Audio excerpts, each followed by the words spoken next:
Marry me, everyone. I'm going to pull the cards for Sagittarius. Sagittarius, solar month of Sagittarius.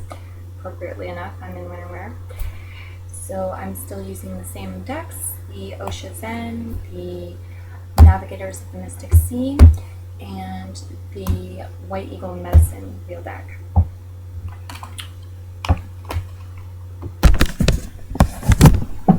This is a reading for all signs. Very general overview look.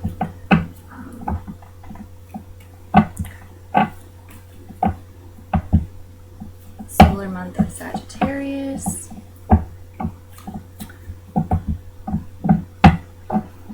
For everyone who is resonating at a vibrational match to find this video. So, before I get started, I'm doing something a little bit different. I was thinking about doing an interactive reading. So if anybody has any feedback that they would like to contribute to that project, I'm open to suggestions. Please leave them in the comments. I was originally going to do one for Samhain and have you pick from different things like a bat and pumpkin and gourd and things like that and do it that way. I don't know if I will have time to do it for Samhain, however. Alright, one more deck to shuffle.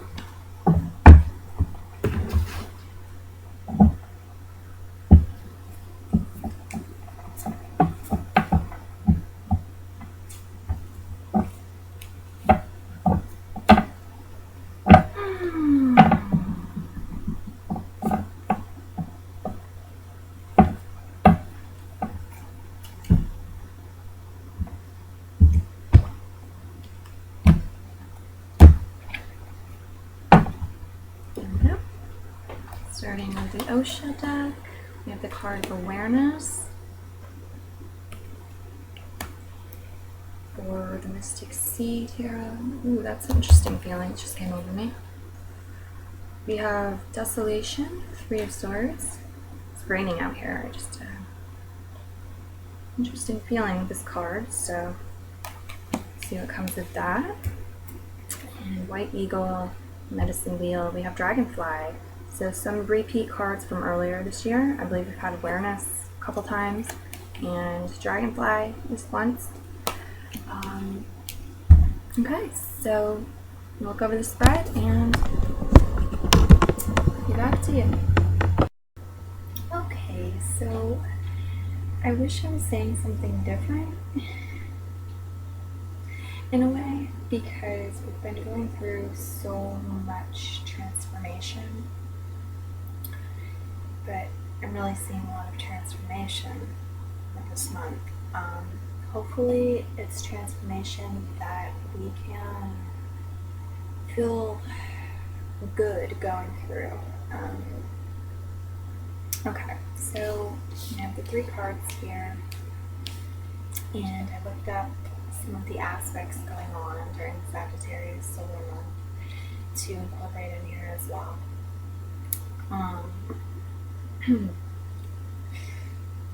Sorry, I'm just trying to figure out where I want to jump in and start with this. Okay, I'm gonna start with this, the awareness card. Okay. Feelings of groping in the dark are starting to dissolve. So some awareness should be appearing for people, a greater understanding. The answers can be found by detaching and meditating and connecting with the inner witness, releasing efforts to control or to over control, and allowing things to be and to flow, practicing just observing more. So interestingly enough, the answers and the coming into the light from the darkness, starting to understand things better, are actually going to come about from letting go of the need and the attachment to getting the answers and to understanding. Okay, so we have this card here as well. This card speaks of facing our fears in order to permanently banish and release them. So sometimes that's not a lot of fun. Sometimes, though, we imagine it to be worse than it's going to be, and actually holding on to the fears and allowing them to keep us in a state of being frozen is actually more painful than facing them. And we're encouraged to face our fears. And that sounds really good, that it will permanently banish them. So it definitely, this particularly, and well, especially, says to me that something is trying to be transformed. Okay, so if we do this, if we face our fears, it says that they will permanently be banished and released, that they will no longer harm us and keep us, fearful, and we won't have that discomfort anymore. So that is good. This card also says, don't run away from any sorrow you're feeling. Allow it to be felt. And we're going to be building new foundations based on discovering our inner selves, or parts of our inner self. And this card advises us to make the most of our time. So I guess these other two cards are giving us suggestions on how we might do that. Releasing our need to control or to over-control things, getting in touch with the witness part of ourselves, and that uses less energy, so that's a positive. And allowing ourselves to feel our emotions, our sorrow, if we're going through any sorrow with what's going on, and to face our fears in order for them to be released. Holding on to fears can use up a lot of energy as well, and suppressing emotions can cause them to stay with us longer, sometimes to fester up, and for patterns that are not enjoyable, that we may call negative patterns, to keep repeating within our lives. So doing these things, it looks like will bring not only positive change, but a feeling of freedom and release of some of the baggage, some of the heaviness that we've been carrying around. So that's all good. It says to focus on the magic in the mundane tasks and in your everyday life. And I think that will bring some peace, some serenity to our lives this month, and enjoyment. Try to release any negative focus that you have, or thoughts, pessimism, and thought patterns that are derogatory, negative, and not serving you. And again, to reduce overthinking and attachment to the image of who you think you are, and to be open to change and becoming and expressing who you really are. So I think for some of us, we're going to be this is going to be a little uncomfortable maybe, but maybe not, but it may be surprising for us. We have these these images, identities, the way we see ourselves, and to learn what's underneath that, and to learn that maybe some of that is not the most accurate truth about who we really are.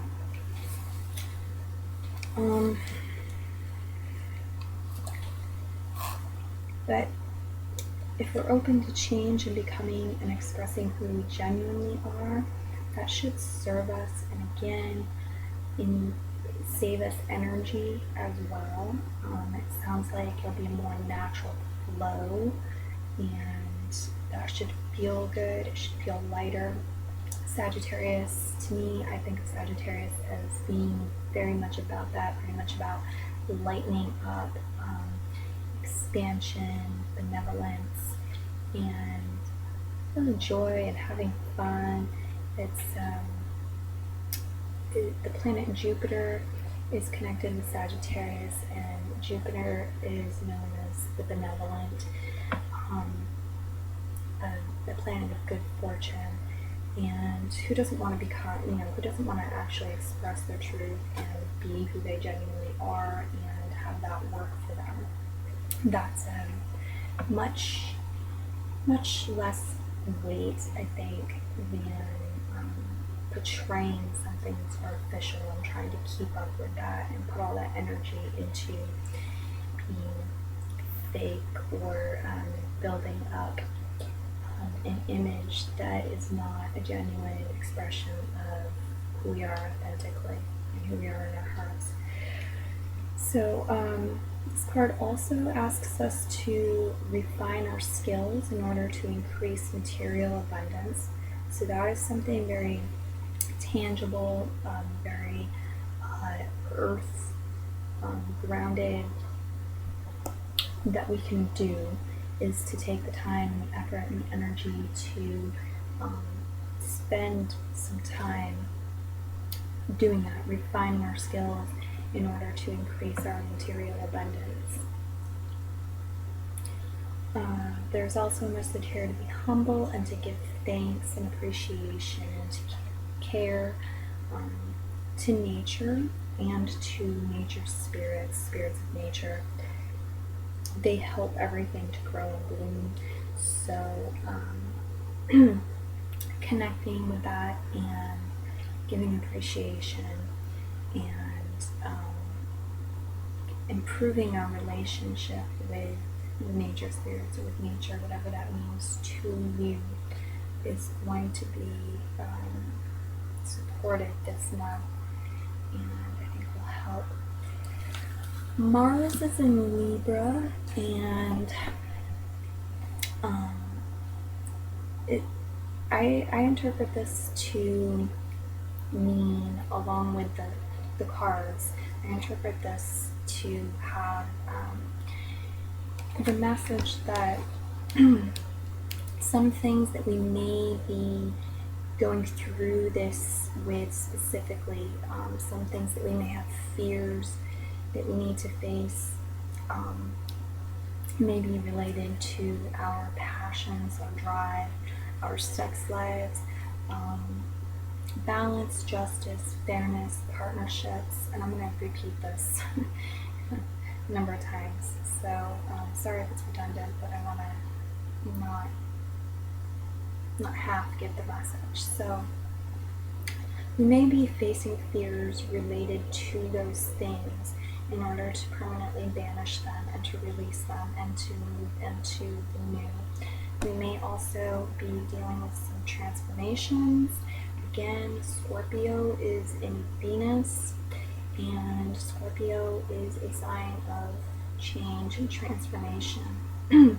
Venus values money and beauty, so we may also be dealing with some changes, some shifts, and that may be losses for some people. So losses of jobs, or no, I don't want to say just losses, but a transformation of how you make money, of where you're giving money, the amount of money you're making, things of that nature, as well as your inner values. They may be going through some transformation, and what you consider beautiful. It may be that last month, the month before, for years in the past, whatever, you have this concept of what was beautiful, and now that's kind of shifting and you're not seeing it the same way. It's not attractive to you anymore. And what you are finding beautiful may be things that you hadn't noticed before or hadn't paid attention to or whatnot. This may be connected to your values. I don't know. But at any rate, as a result of this, there may be letting things that make you feel sorrow. You might be letting go of things or relationships or locations, places you live, friendships, any number of things, a multitude of things are possible. And we're advised again to allow ourselves to feel it rather than to suppress it, rather than to do things like look for a way to escape. And Scorpio can be prone to this because it is such a deep water sign, and it deals with the underworld. It's ruled by Pluto, so it can be a bit masochistic. We're advised not to go for escapism, not to drug ourselves, drink, do things that numb our feelings and run away from our sorrow. We're advised to feel it out so that it can be transmuted. And again, this should lead to us finding inner parts of our inner self, discovering our inner self, or parts of our inner selves that we didn't previously have the same awareness of. And from that, we'll be building new foundations. And so again, I think that may specifically have to do with our values, our money, our concept of beauty,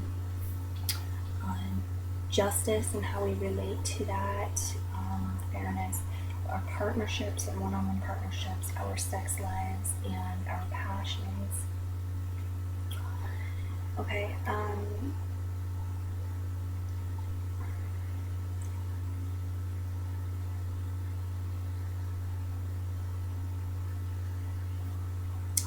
again, we have the recommendation to release efforts to control or to over-control things, and to allow things to be and flow, and to just go into the inner witness and practice observing. And so some of the things that we may be specifically asked to do that with, to release our need to over-control with,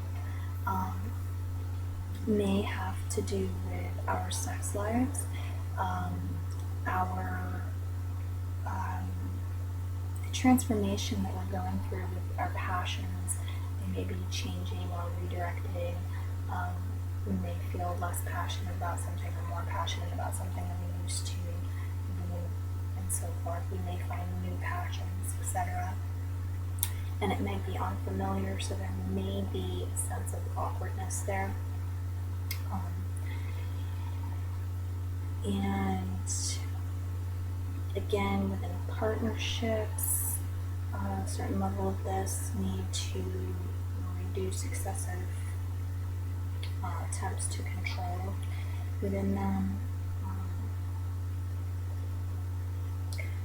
Fairness, justice, and balance may also play into that if we have a strong sense of what is moral or fair, and we really don't like to see things that we find to be an injustice taking place, or we tend to go to battle over what's fair and what's not fair. This month we may be better off releasing some of that need to control and just going into observer mode.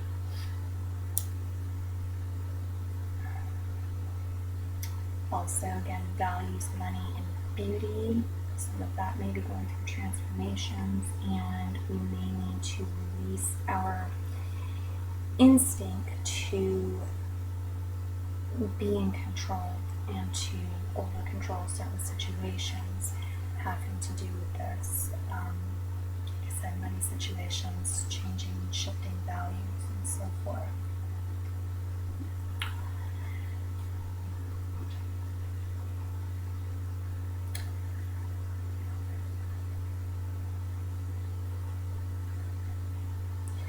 I'm seeing, make the most of your time, and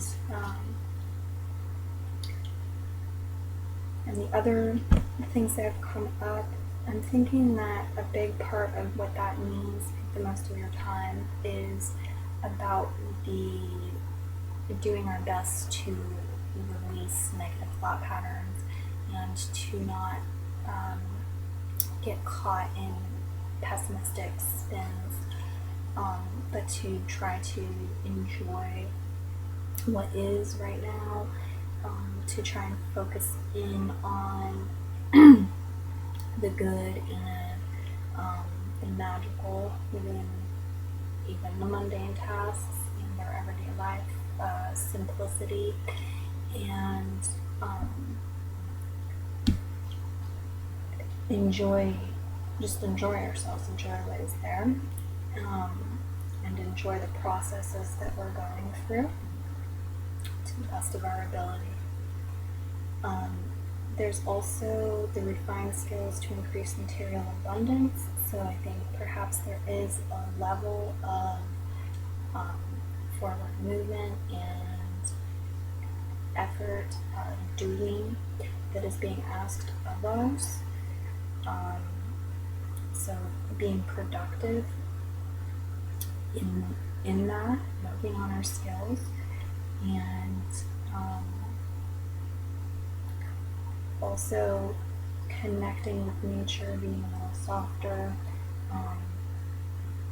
and opening ourselves to be appreciated and give thanks, and notice that we're connected with that, and we are a part of nature, and to understand that they are contributing to our growth, the things in our life that come to fruition. And so I think nature can be very healing when we surrender to it, when we go meditate in it. I know colder months that's kind of challenging, but finding ways to embrace that and maybe bring your spirituality, your spiritual self, or your emotions into a place where you're connecting with nature, even if that means just observing scenery when you're riding in a vehicle more often, or bringing in some pine cones to decorate your home and appreciating them, that kind of thing. I do think that it's really interesting and kind of nice that Thanksgiving, which I don't always celebrate, but a lot of people do, is occurring during this time, and we have this card here telling us to give thanks and appreciation and care to nature and the nature spirits, and to acknowledge that they help everything to grow and to bloom. So I think that's very very sweet, really. I know some people get really tired of hearing it, but I do want to bring up the fact that turkeys suffer horribly, not only for this holiday, but all year round. Necessarily, it's not healthy for your body, and I don't think it's healthy for people's spirits either. So it would be wonderful if you would consider and look into plant-based alternatives. There are plenty of them. I can give you some resources. I have done vegan Thanksgiving, things. And there's a lot of delicious food there. It's a lower environmental footprint. What do you call that? Carbon footprint. It's much lower carbon footprint to do that. So that would be a great way to give appreciation and acknowledgement to nature. Anyhow, I think that is really all that I have for a message with this month. So yay, I've managed to make it shorter. I hope everyone does well with it and you have an enjoyable month. I guess just it looks like a lot of it is trying to take it easy and release some resistance, let go of resistance, because it's only causing you suffering and it's not helping you out. Yeah, if you have any comments you'd like to leave, you can do so down below. I'm on Patreon if you want to support me there. There's a link in the description. And until next month, merry heart and merry meet again. Bye.